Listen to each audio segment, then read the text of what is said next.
Hello बच्चों। तो GOC का जो फर्स्ट लेक्चर था उसमें मैंने आपको बताया था कि जनरल ऑर्गेनिक केमिस्ट्री कितना इंपॉर्टेंट है पूरी ऑर्गेनिक केमिस्ट्री को समझने के लिए, राइट। उसमें मैंने आपको बताया था कि जनरल ऑर्गेनिक केमिस्ट्री में पढ़ना क्या क्या है ना, और किस तरीके से पढ़ना है, राइट। वो फर्स्ट क्लास में सारी चीजें आपको क्लियर हो गया होगा, है ना। फर्स्ट क्लास में मैंने आपको बताया था कि किस तरीके से बॉन्ड का क्लीवेज होता है, राइट। होमोलिटिक क्लीवेज किस तरीके से होता है, हेट्रोलिटिक क्लीवेज किस तरीके से होता है ना। साथ ही मैंने आपको आइडिया दिया था कि कार्बोकेटाइन कब बनता है, कार्बन एनाइन कब बनता है और फ्री रेडिकल कब बनता है, राइट। तो आज के क्लास में हम बात करेंगे stability of carbocation, carbon A9 and free radical, and साथ ही उसके साथ और भी चीजें बात करेंगे लाइक अटैकिंग रिएजेंट क्या होता है ना। किसके बारे में बात करेंगे, अटैकिंग रिएजेंट के बारे में। ठीक है, तो चलिए शुरू करते हैं। देखो, बात करते हैं carbocation.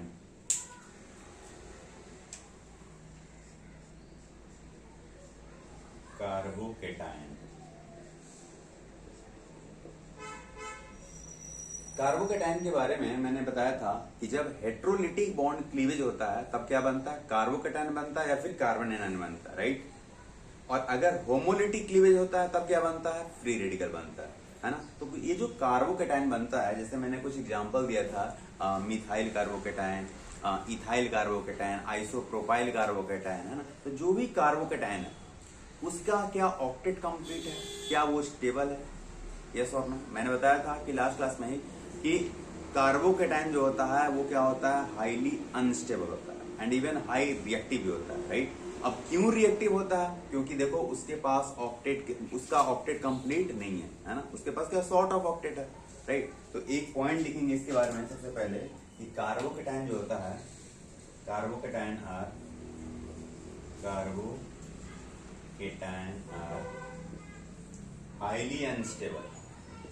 highly unstable and reactive molecule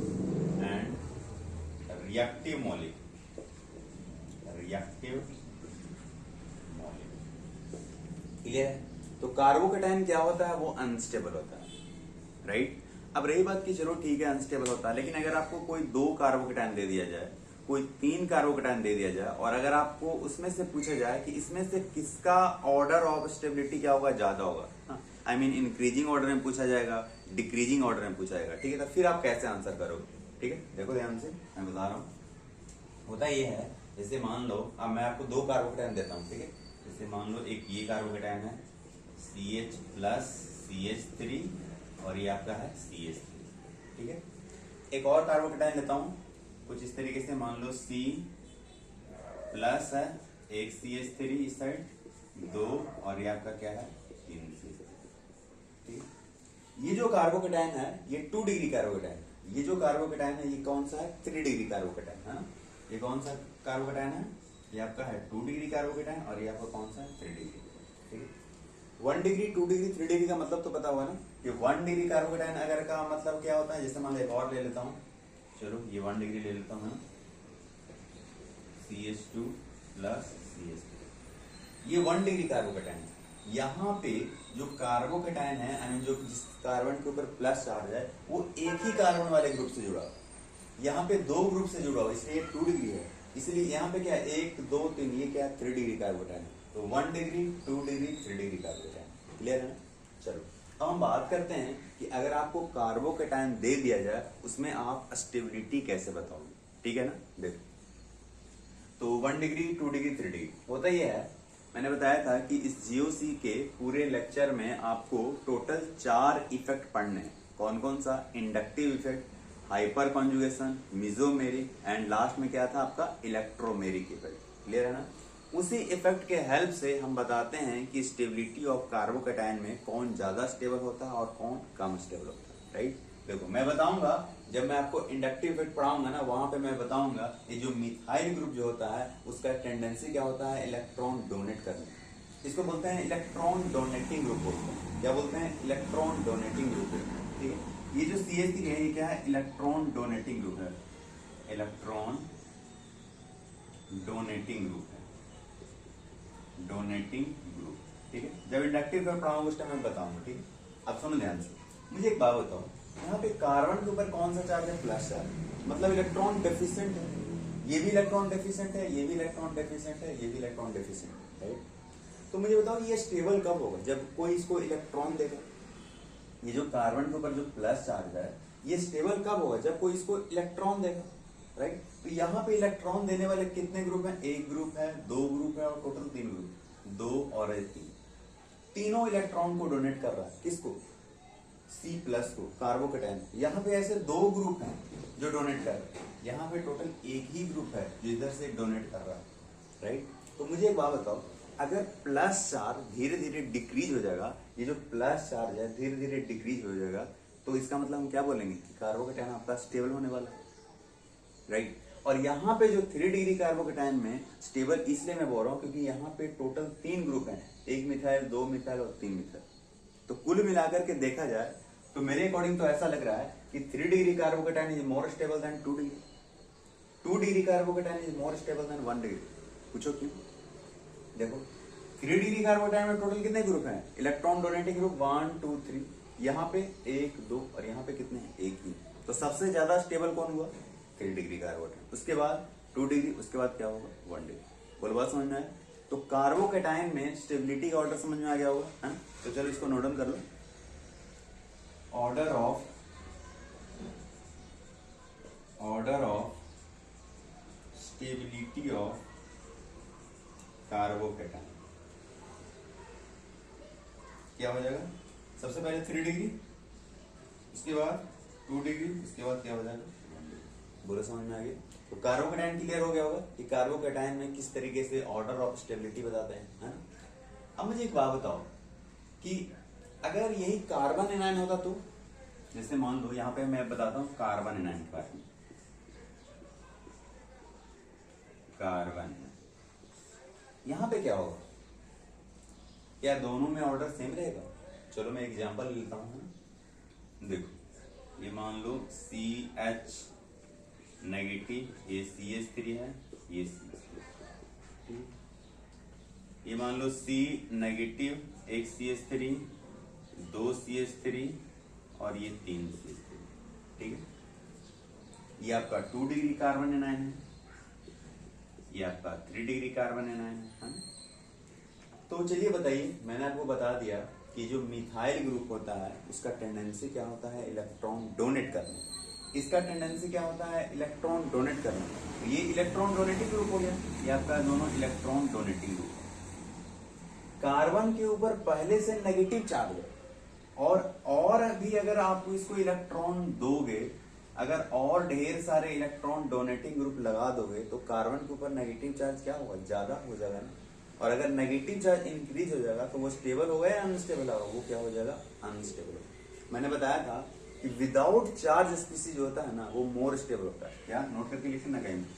without charge species, without charge species, without charge species are more stable. बिना चार्ज वाला क्या होता है? ज्यादा स्टेबल होता है। तो देखो यहाँ पे नेगेटिव चार्ज इंक्रीज हो रहा है, इसका मतलब स्टेबिलिटी क्या हो रहा होगा? डिक्रीज हो रहा है। यस और नो? क्लियर है ना? देखो तो यहाँ पे ऑर्डर ऑफ क्या लिखेंगे? ऑर्डर ऑफ स्टेबिलिटी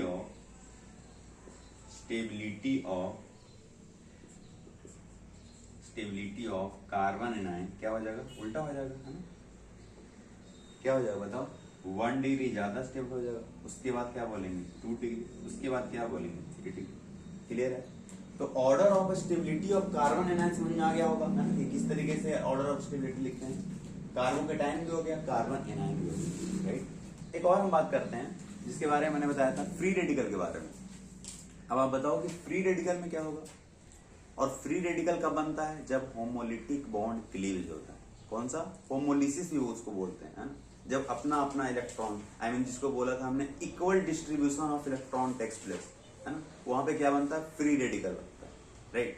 तो फ्री रेडिकल के केस में आप कैसे आइडेंटिफाई करोगे कि कौन सा फ्री रेडिकल ज्यादा स्टेबल होता है ना। थोड़ा सा सोचो इसको। देखो चलो पहले मैं कार्बोकैटायन वाला मिटा देता हूं, है ना। देखिए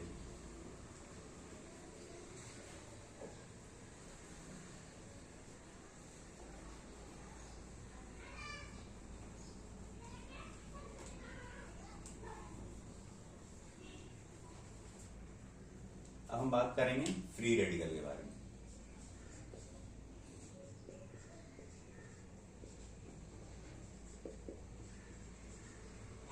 ठीक है, देखिए जैसे मान लो एक एग्जांपल लेता हूं, CH2 dot CH3। Second example ले लो, चलो CH3 CH3। थर्ड एग्जांपल ले लो, CH3 और ये आपका हो गया CH3। ये डॉट होगा इस साइड, ठीक, थोड़ा बड़ा बना देता हूं।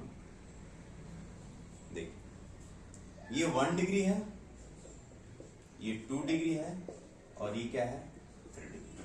ठीक है, अब मुझे एक बात बताओ, क्या ये स्टेबल है? देखो क्या ये स्टेबल है? कितने इलेक्ट्रॉन है इसके पास? 1 2 3 4 5 6 7। ये स्टेबल है, ये भी सॉर्ट ऑफ ऑक्टेट है, राइट। तो जहां पे इलेक्ट्रॉन देने वाला ग्रुप ज्यादा हो, जहां पे इलेक्ट्रॉन डोनेटिंग ग्रुप ज्यादा हो, वो क्या होगा? उसको स्टेबिलिटी को क्या करेगा? बढ़ाएगा, राइट, क्योंकि यहाँ पे सॉर्ट ऑफ ऑक्टेट है। क्लियर? तो मुझे बताओ, तो मेरे अकॉर्डिंग तो ये लग रहा है कि यहाँ पे donating group 1 2 3, total 3 electron donating group है। तो ऑर्डर ऑफ स्टेबिलिटी क्या होगा? 3 degree, more stable then 2 degree, more stable then 1 degree. बोलो क्लियर है? तो लिखो, therefore order of stability of free radical क्या हो जाएगा? 3 degree more stable then 2 degree, more stable then 1 degree. Clear है?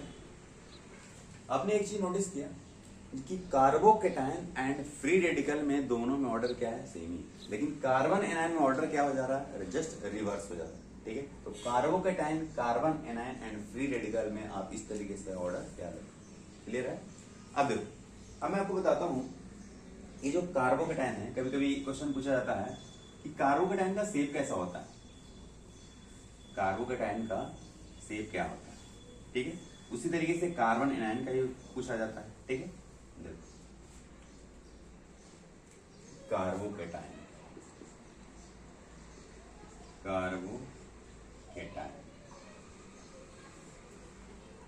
ठीक है। देखो कार्बोकैटायन जैसे मान लो CH3, ये हो गया प्लस, है ना। मुझे बताओ इसका हाइब्रिडाइजेशन क्या होगा? 1/2 into V plus M minus C, है ना। क्या होता है formula? V plus M minus C। V क्या हमारा?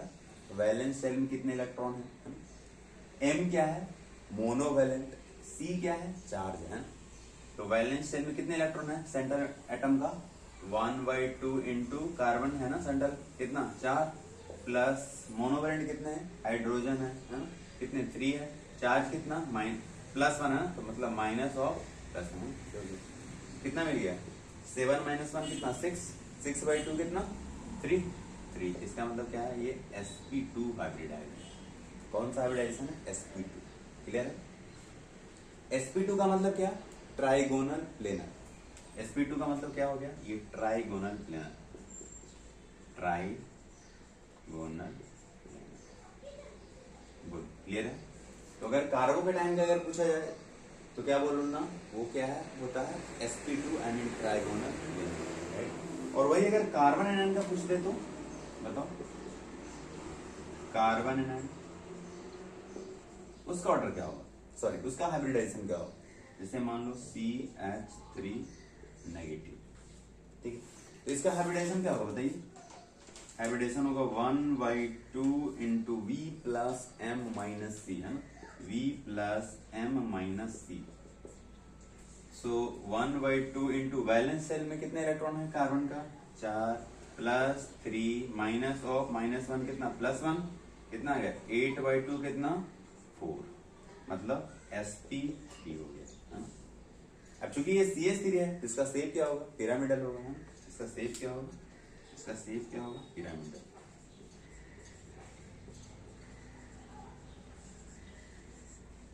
क्लियर है?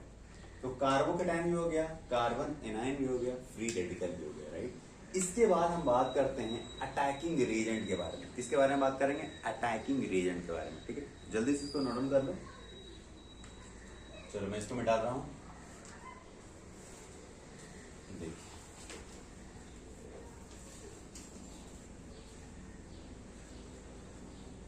आज का क्लास भी एक तरीके से देखा जाए तो ये भी इंट्रोडक्शन क्लास, ठीक है।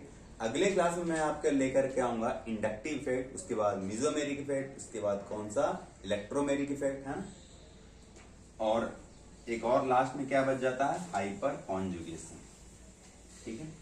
देखिए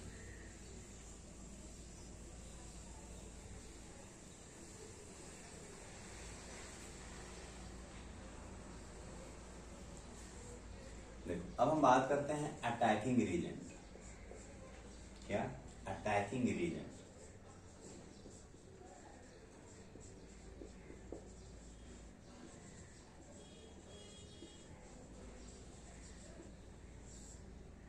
अटैकिंग रीजेंट।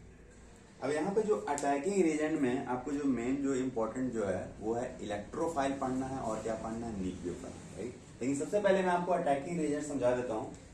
देखो जैसे मान लो कोई रिएक्टेंट है, यहाँ पे रिएक्टेंट, ठीक। मैंने बताया था कि सबसे पहले क्या होता है, रिएक्टेंट कंबाइन होता है और इन बिटवीन क्या बनता है, जिसको हम क्या बोले थे, उसको बोले थे इंटरमीडिएट, है ना। इसको मैंने क्या बोला था, इंटरमीडिएट, इंटरमीडिएट, है ना। अब ये जो इंटरमीडिएट है, लाइक कार्बोकेटाइन होगा, कार्बन एनाइन होगा, क्या क्या बताया था बताओ, कार्बोकेटाइन जिसके ऊपर हम बात कर लिए, क्या वो बताया था, कार्बन एनाइन बताया था, है ना, कार्बन एनाइन। और क्या बताया था, फ्री रेडिकल, फ्री रेडिकल, है ना। और क्या बताया था बताओ, बताया था मैंने आपको कार्बीन, है ना, कार्बीन। कार्बीन क्या होता है बताओ, Cr2 ग्रुप, है ना, कुछ इस तरीके से Cr2, है ना। या फिर अगर क्लोरीन रहेगा तो क्या बोलना, डाइक्लोरोकार्बन, है ना। और क्या बताया था, नाइट्रीन बताया था, है ना, नाइट्रीन, Rn, है ना। और क्या बताया था, एक और बताया था ना, उसको मैंने क्या बोला था, बेंजाइन, बेंजाइन। पता बेंजाइन क्या होता है? देखो बेंजाइन कुछ इस तरीके से, बेंजीन में जब एक और पाई बॉन्ड आ जाता है ना, उसी को हम क्या बोलते हैं, बेंजाइन बोलते हैं, ठीक है। देखो इसका स्ट्रक्चर कुछ इस तरीके से होता है, जैसे कितने पाई बॉन्ड है, 1 2 3, है ना। एक और पाई बॉन्ड मान लो यहाँ, उसी को हम क्या बोलते हैं, इसको हम बोलते हैं क्या, बेंजाइन बोलते हैं। क्या बोलते हैं, बेंजाइन। होता ही है, इसको आप ऐसे समझ सकते हो, जैसे ये आपका जो बेंजीन है ना, देखिए कुछ इस तरीके से, है ना। ये कौन सा हाइब्रिडाइज है, sp2, ये भी क्या है, sp2, है। कुछ इस तरीके से इसका ऑर्बिटल होगा, ठीक है। अब ये दोनों ऑर्बिटल है, इसका पार्शियल ओवरलैपिंग हो जाता है, क्या, पार्शियल ओवरलैपिंग। और आपको तो पता होगा कि पार्शियल ओवरलैपिंग से कौन सा बॉन्ड बनता है, पाई बॉन्ड, है ना। तो यहाँ पे कौन सा बॉन्ड बन जाता है, पाई बॉन्ड, क्लियर है। तो एक और पाई बॉन्ड जब एक्स्ट्रा आ जाता है, उसी को हम लोग क्या बोलते हैं, बेंजाइन बोलते हैं, ठीक है। वो सब तो ठीक है, हम तो जो बात करने वाले थे अटैकिंग रीजेंट, उसका मीनिंग क्या है।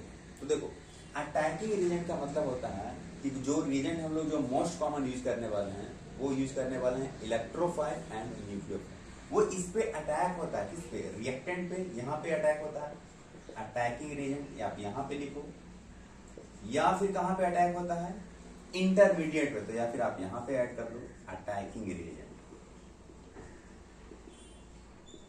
Attacking reagent. बोलो क्लियर हो गया, ठीक है। तो मेन जो आपको है रिएक्टेंट जैसे ही कन्वर्ट होता है इंटरमीडिएट बनने में, वहां पे सबसे पहले किसका रोल आता है, अटैकिंग रीजेंट का, ठीक है। मैं पहले आपको एक एग्जांपल के थ्रू समझाता हूँ, ठीक है। उसके बाद मैं आपको बताऊंगा कि अटैकिंग रीजेंट का मीनिंग क्या है। बोलो क्लियर है, एक रफ आइडिया मिल गया होगा ना। चलो इसको मैं मिटा दे रहा हूँ, इसको भी नोट डाउन कर लेना। देखिए पहले एक एग्जाम्पल करा रहा हूँ, ठीक है। देखो जैसे मान लो एक सिंपल सा रिएक्शन ले रहा हूं, बिल्कुल 10th क्लास का, लाइक अल्कीन है ना। अल्कीन का हाइड्रेशन करते हैं तो बताओ, आप पढ़े हो ना, जब अल्कीन का हाइड्रेशन करते हैं तो क्या बनता है, बताओ। अल्कीन का हाइड्रेशन करते हैं तो क्या बनता है, अल्कोहल बनता है ना। तो चलो देखो,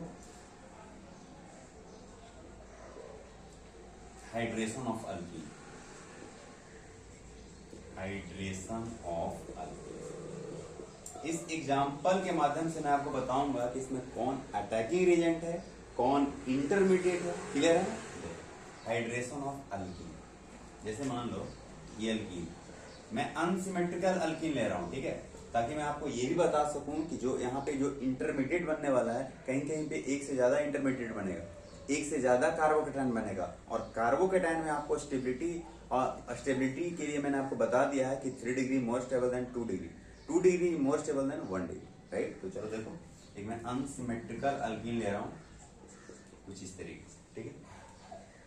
आपको बेसिकली बताना है कि इसमें हम अगर एसिडिक हाइड्रेशन करेंगे, H+ और H2O ऐड करेंगे तो क्या बनेगा, प्रोडक्ट क्या बनेगा, ठीक है। देखो मैं इसका पूरा मैकेनिज्म बना रहा हूँ, ठीक है, तो समझना ध्यान से। CH3 CH double bond CH2। मुझे एक बात बताओ, आपको पता है कि केमिकल बॉन्डिंग में आपने पढ़ा होगा कि sigma bond and pi bond में पाई बॉन्ड क्या होता है, वीक होता है, राइट। सिग्मा बॉन्ड क्या होता है, स्ट्रॉन्ग होता है। सिग्मा बॉन्ड स्ट्रॉन्ग क्यों होता है, क्योंकि उसमें उसका एक्सटेंट ऑफ ओवरलैपिंग जो होता है वो क्या होता है, बढ़िया होता है, उसमें ओवरलैपिंग बढ़िया होता है, इसलिए वो सिग्मा बॉन्ड स्ट्रॉन्ग होता है। पाई बॉन्ड में ओवरलैपिंग उतना बढ़िया नहीं होता है, इसलिए पाई बॉन्ड क्या होता है, वीक होता है। क्लियर है ना? तो यहाँ पे पाई बॉन्ड कौन सा है, बताओ। यहाँ पे पाई बॉन्ड कौन सा है, ये आपका पाई बॉन्ड है ना। ये वाला क्या होने वाला है, ब्रेक होने वाला है, ठीक है। अब जब ये ब्रेक होगा, है ना, तो कोई टोटल 2 पॉसिबिलिटी है, आइदर इस साइड से ब्रेक होगा या फिर इस साइड से ब्रेक होगा, ये है ना। तो मैं दोनों साइड से ब्रेक करवा रहा हूँ, ठीक, समझना ध्यान से। पहले मैं ये वाला एग्जाम्पल ले रहा हूँ, इस साइड से अगर ब्रेक हो, है ना, तो देखो ये क्या हो जाएगा, बताओ। CH3 और यहां मैं H+ ऐड कर रहा हूं, क्या ऐड कर रहा हूं, H+, ठीक है। CH3 CH, इसके ऊपर कौन सा चार्ज, प्लस चार्ज, और इसके ऊपर कौन सा चार्ज आएगा, माइनस का चार्ज, राइट। CH2 minus. अब अगर हमने यहाँ पे H+ ऐड किया है ना, तो यहाँ पे क्या हो जाएगा, CH3, और ये चार्ज हो जाएगा, खत्म हो जाएगा। बोलो बात समझना है? चलो एक और स्टेप ले लेता हूँ, देखो ये क्या हो जाएगा, CH3 CH+, ये आपका हो जाएगा CH2 नेगेटिव, ठीक है। इसके बाद क्या होगा, अटैकिंग रिएजेंट आ जाएगा पिक्चर में, ठीक है। अब अटैकिंग रिएजेंट हमने यहाँ पे क्या लिया, वाटर लिया। वाटर हमारा क्या है, अटैकिंग रिएजेंट है, ठीक है। ये जो हमारा वाटर है, ये हमारा वाटर क्या है, हमारा अटैकिंग रिएजेंट है, अटैकिंग रिएजेंट। अब वाटर में क्या होता है, H+ होता है एंड OH नेगेटिव होता है। और सबसे पहले यहाँ पे क्या होने वाला है, H+ का एडिशन होने वाला है।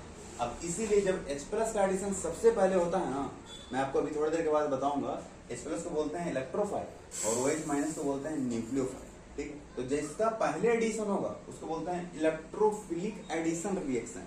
क्या बोलते हैं इसको, इलेक्ट्रोफिलिक एडिशन रिएक्शन। क्लियर है? तो देखो यहाँ पे H+ में ऐड कर रहा हूँ, बताओ क्या बन जाएगा, CH3 CH+, और ये आपका क्या हो जाएगा, CH3, है ना।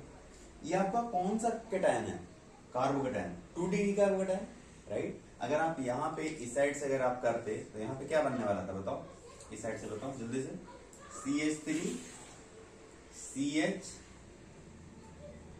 सॉरी इस साइड से लेंगे ना, उल्टा ले लिया, ये क्या बन जाता, CH3 CH2, ये आपका क्या हो जाएगा, CH2+, है ना। यहाँ पे क्या आएगा, माइनस है ना, ये आ जाएगा माइनस, ठीक।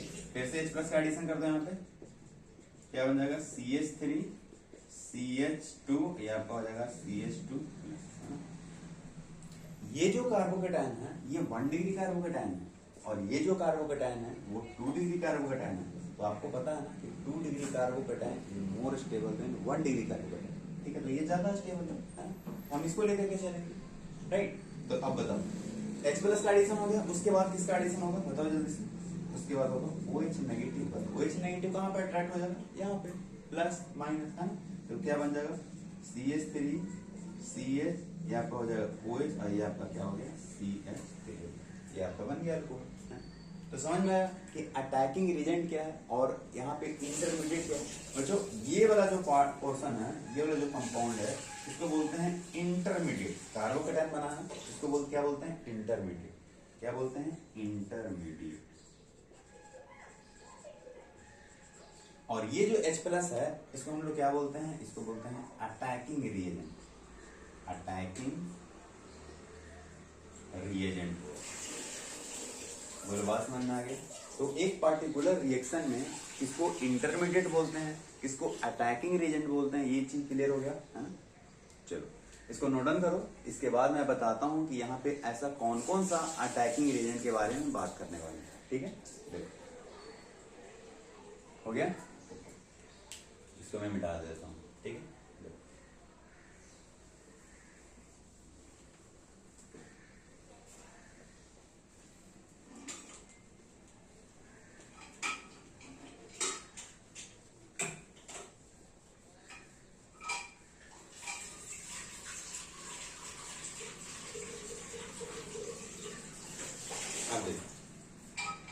अटैकिंग रिएजेंट में यहाँ पर बात करने वाले हैं दो इंपॉर्टेंट अटैकिंग रिएजेंट। ठीक है, एक को हम लोग बोलते हैं इलेक्ट्रोफाइल। क्या बोलते हैं इलेक्ट्रोफाइल। और दूसरे को बोलते हैं क्या न्यूक्लियोफाइल। क्या बोलते हैं न्यूक्लियोफाइल। ठीक, एक इलेक्ट्रोफाइल है, दूसरा क्या है न्यूक्लियोफाइल। इलेक्ट्रोफाइल या फिर इसी को बोलते हैं इलेक्ट्रोफिलिक रिएजेंट। क्या बोलते हैं इलेक्ट्रोफिलिक रिएजेंट। और इसको क्या बोलेंगे न्यूक्लियोफिलिक।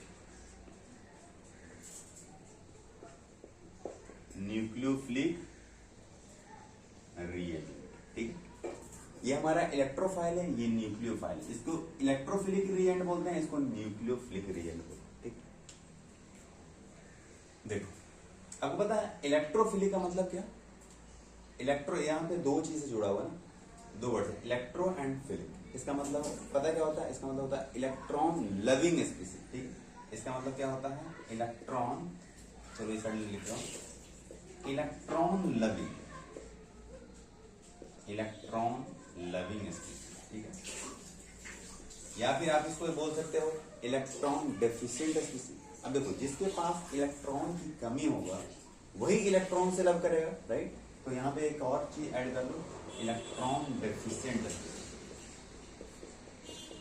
Electron deficient.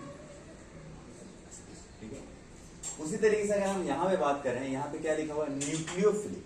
ये इलेक्ट्रोफिलिक है, ये न्यूक्लियोफिलिक है। ये इलेक्ट्रॉन लविंग स्पीसीज है, ये न्यूक्लियस लविंग स्पीसीज। ठीक है, तो यहाँ पे चलो एक और पॉइंट पे आते हैं, न्यूक्लियस लविंग, न्यूक्लियस लविंग। अगर ये इलेक्ट्रॉन डेफिशिएंट है तो ये क्या होगा इलेक्ट्रॉन रिच होगा, है ना। ये क्या होगा इलेक्ट्रॉन रिच स्पीसीज। चलो वो सब ठीक है, कुछ एग्जांपल ले लेते हैं। एग्जांपल जैसे मान लो H+, ये क्या है इलेक्ट्रोफाइल। क्या ये इलेक्ट्रॉन डेफिशिएंट स्पीसीज है, हाँ बिल्कुल है। और लो Cl+, Br+, ये सारे के सारे क्या है इलेक्ट्रॉन डेफिशिएंट स्पीसीज। उसी तरीके से अगर मैं न्यूक्लियोफाइल की बात करूं तो न्यूक्लियोफाइल में जिसके ऊपर माइनस चार्ज वाला हो, लाइक Cl नेगेटिव हो, लाइक Br नेगेटिव हो, लाइक I नेगेटिव। क्लियर। अब आपके माइंड में क्वेश्चन आ रहा होगा, सर इलेक्ट्रोफाइल में क्या सिर्फ प्लस चार्ज वाले होंगे, न्यूक्लियोफाइल में क्या सिर्फ माइनस चार्ज वाले होंगे, क्या इसके अलावा और कोई पॉसिबिलिटी है, यस और नो। आंसर है इलेक्ट्रोफाइल में जरूरी नहीं है कि वो प्लस चार्ज वाला इलेक्ट्रोफाइल हो, कुछ न्यूट्रल भी होते हैं। देखो चलो यहाँ पे एक पॉइंट लिख लेना, it can also B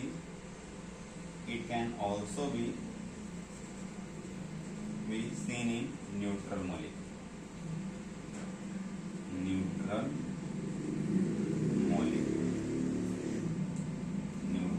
molecule.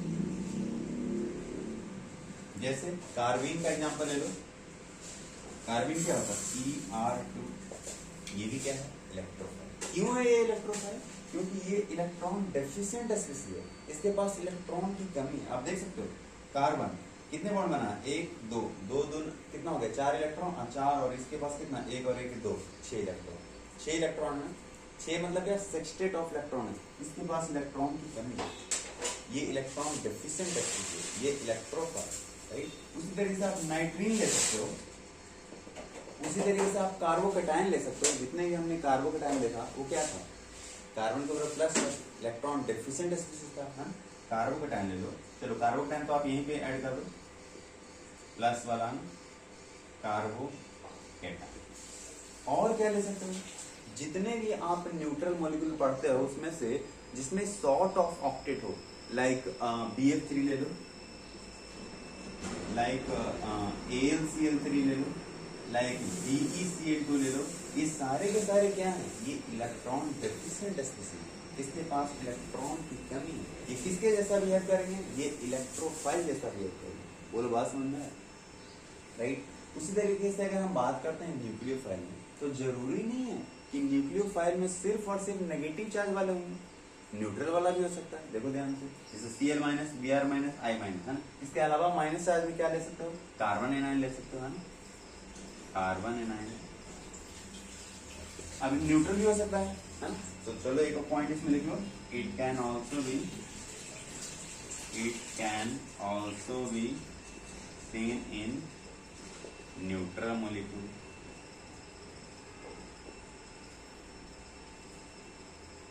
जिसके पास भी लोन पेयर ऑफ इलेक्ट्रॉन है ना, एग्जाम्पल जैसे मान लो NH3। अब कोई आपसे पूछेगा कि NH3 इलेक्ट्रोफाइल है या न्यूक्लियोफाइल है, कैसे बताओगे? आप चेक करो कि क्या NH3 में नाइट्रोजन के पास क्या लोन पेयर ऑफ इलेक्ट्रॉन है? हाँ बिल्कुल है, 1 और 1 2। अगर लोन पेयर वाला हो, इलेक्ट्रॉन रिच स्पीशीज हो, हम उसको क्या बोलेंगे, यस ये न्यूक्लियोफाइल। और एग्जाम्पल हो H2, अभी थोड़ा देर पहले मैंने एक एग्जाम्पल कराया था ना वाटर के ऊपर, H2 हमारा क्या है, न्यूक्लियोफाइल, ठीक है। लेकिन उसमें अगर H plus and OH negative अलग अलग बात करें तो H प्लस आपका क्या हो जाएगा, इलेक्ट्रोफाइल होगा। यहाँ पे OH नेगेटिव ऐड कर दो, वो आपका क्या हो जाएगा, न्यूक्लियोफाइल हो जाएगा। बोलो बात समझ में, H2 और बोलो RNH2, ये भी आपका क्या है, न्यूक्लियोफाइल। तो इलेक्ट्रोफाइल क्या होता है, न्यूक्लियोफाइल क्या होता है, बोलो बात समझ में आ गया कि किस तरीके से हम इलेक्ट्रोफिलिक रिएजेंट की बात करते हैं, न्यूक्लियोफिलिक रिएजेंट के, दोनों का मीनिंग समझ में आ गया होगा, इलेक्ट्रोफाइल और न्यूक्लियोफाइल, ठीक है। ये भी समझ में आ गया होगा कि जिसके पास लोन पेयर ऑफ इलेक्ट्रॉन होता है उसको हम लोग क्या बोलते हैं, न्यूक्लियोफाइल। जिसके पास क्या होता है, क्या बोलते हैं उसको, सॉर्ट ऑफ ऑक्टेट होता है, उसको हम लोग क्या बोलते हैं, इलेक्ट्रोफाइल बोलते हैं। क्या बोलते हैं, इलेक्ट्रोफाइल, ठीक है। तो क्या इलेक्ट्रोफाइल और न्यूक्लियोफाइल समझ में आ गया, बताओ। अब देखो, ये आपका हो गया इलेक्ट्रोफाइल और ये आपका क्या हो गया, न्यूक्लियोफाइल, ठीक है।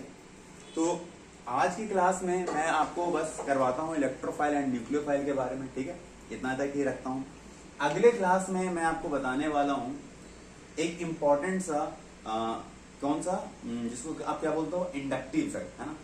टोटल 4 हमने बताया था ना, कि इंडक्टिव इफेक्ट, मेसोमेरिक इफेक्ट, है ना, एक और बताया था क्या, हाइपर कंजुगेशन, एंड फोर्थ क्या था, इलेक्ट्रोमेरिक इफेक्ट, ठीक है। तो कल से हम शुरू करने वाले हैं क्या, जो टोटल 4 इफेक्ट है उसको फर्स्ट वाला इफेक्ट, जिसका नाम क्या है, इंडक्टिव इफेक्ट। क्लियर है? तो आज के लिए इतना ही, तो मिलते हैं अगले लेक्चर में, ठीक है।